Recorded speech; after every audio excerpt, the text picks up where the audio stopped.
Usually we will see Buddhism classified into two, that is Theravada, Mahayana. So Theravada is officially believed to be the original teachings of the Buddha, and Mahayana is believed to be influenced by later thinkers. So Mahayana is very much based on the conclusions from the Nalanda University, from, I don't know whether it's Nalanda, but there was a very famous university in the 11th century after Christ in the northern India. And the students there came to certain conclusions, and these conclusions then became very famous in the Mahayana schools of Buddhism. So one of such conclusions are the four points of Mahadeva, and that is that an Arahant has certain deficiencies. Arahant is the person who is fully enlightened at the fourth level of enlightenment. Arahant is different from the Buddha because Arahant becomes enlightened in this life, and he doesn't need to fulfill certain perfections to such an extent as the Buddha needs to. So in order to become a Buddha, one needs to travel, one needs to be born and die countless times, improving their mental qualities to a very, very deep level. An Arahant needs to collect a lot of merit in order to become an Arahant in one life, but he or she doesn't need to develop themselves to such an extent as the Buddha for so long time. So the ancient scholars suggested that an Arahant has some deficiencies, and these deficiencies show that maybe he or she is not totally free from the cycle of rebirth. And that is, for example, that somebody else may still admonish them if it is not related to Dhamma, and some others, which I cannot remember now. And so there are deficiencies for an Arahant, and taking these deficiencies as the basis, they have decided that an Arahant is not fully enlightened, that he or she still needs to be born and die for many, many more lives until they become fully enlightened Buddha. So Arahants here are especially the students of the Buddha or the Buddha's teachings. So monks can become Arahants even today when the Buddha has passed away, but this is something else than becoming a Buddha who has very special psychic powers, including the psychic power to help others to become enlightened. From Theravada Buddhist point, Mahayana is contradicting itself, but what would you expect from a Theravada monk to say? Mahayana Buddhism teaches that all Arahants actually are not Arahants, they need to become Buddhas. In that case, what is the meaning of a Buddha if the Buddha teaches another person and the other person cannot become free from cycle of rebirth? So in Mahayana, everybody needs to become the teacher.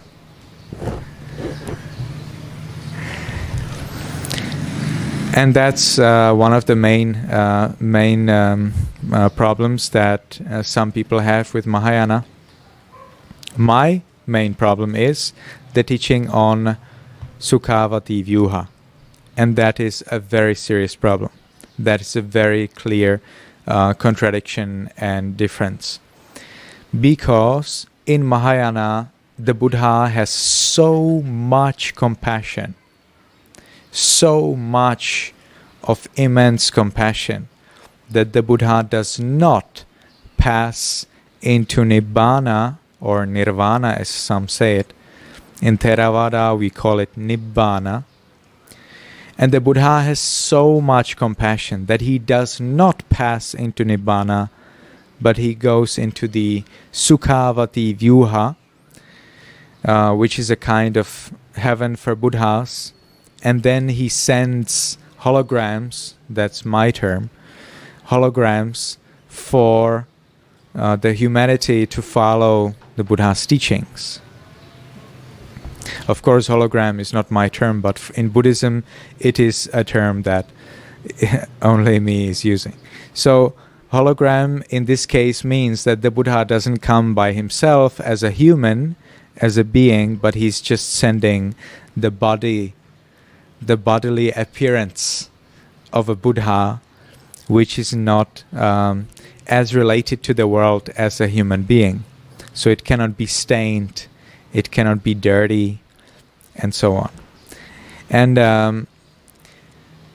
then the Buddha from the Sukhavati Viewa heaven then teaches the Dhamma to the people on earth. And this is so much different from Theravada that it is as heretic as if you said that Allah will be born in hell. It's just the same thing. It's as heretic as that. Because the idea that the Buddha would teach freedom from rebirth and then himself not attain rebirth, regardless whether he wants or not, entirely denies the possibility for freedom of rebirth. And that is the only purpose of the Buddha's teachings. There's no other purpose. So just denying the idea that there would be freedom from rebirth is entire destruction of all the Buddha's teachings. And so for Theravada, this Mahayana idea is particularly unacceptable. And that's where Theravada and Mahayana is different. Mahayana still splits into many other schools, many small and big schools. Some are more known, like the Tibetan school or Zen. Some are less known, which then further certain points in the Buddha's teachings into an incredible philosophies. So there is, for example, this philosophy of sharing merit, you know? Like as soon as you remove a little bit of details from the Buddha's teachings or from any teachings, you can make anything you want. And then you just say, hey, it's in the scripture, you know? But if you remove the details, then it's no more, you know, the original teachings. And it's very probable that it will not lead you there where the original teacher intended. So there is this teachings on sharing merit. So the Buddha teaches the king Bimbisara that he can donate and share the merit from that donation with his past relatives, with his deceased relatives. So, to explain this, there are 31 worlds in the Buddhist cosmology. So that is the hell, animal realm, ghost realm, realm of ugly gods, then human realm, then we have 6 realms of gods, and then another 20 realms of Brahmas, special kind of gods who do not enjoy sensual pleasures, they enjoy meditative pleasures.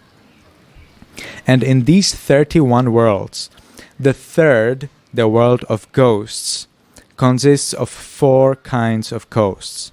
And one of these 4 kinds of ghosts is known as Paradatupajivino Peta, the ghosts which are dependent on donations of others. So these ghosts, they can receive clothes or food or anything they want only when one of their relatives from their previous life donates something and shares it with them, either in their mind or saying it. So, for example, you will see this very often in Buddhist countries, Myanmar, Thailand, Sri Lanka. Burmese people come to a monastery, they donate something to monks, like food and robes, and then they recite, Idang me nyati no, Idang me nyati nang hotu, Sukhita hontu nyatayo. This is for my relatives. May my relatives be happy. By saying this, so there's nothing else that's need to be done, although sometimes they're pouring water, but this is only to remind them of the present moment. Never think that this is a magic. No, there is nothing magical about this. Never ever. But there is this thought that what they gave, the consequence, the result, the innumerable, uncountable result of their donation to the monks will bring benefits to their deceased relatives who are now hungry ghosts. And these hungry ghosts then receive the donation. They receive the donation of the food or clothes immediately. They don't just receive merit. Immediately upon giving food or clothes to a monk, if it is shared in the mind or in the word, or both, especially in the mind, of course, and in the word, then the deceased relatives who are around, they immediately get delicious food, they get fantastic clothes, which they then enjoy. And of course, if the deceased relatives wait for these donations and the donors don't know that they have to share some merit, like it is in, I think, 100% in our countries, then they start to haunt. And that's where you get haunted houses, or how do you call that? You get houses with ghosts and families with ghosts, and they don't know what to do. They just run away. That's all what they can do. But the concept in the Buddhist teachings is that this is given to the ghosts.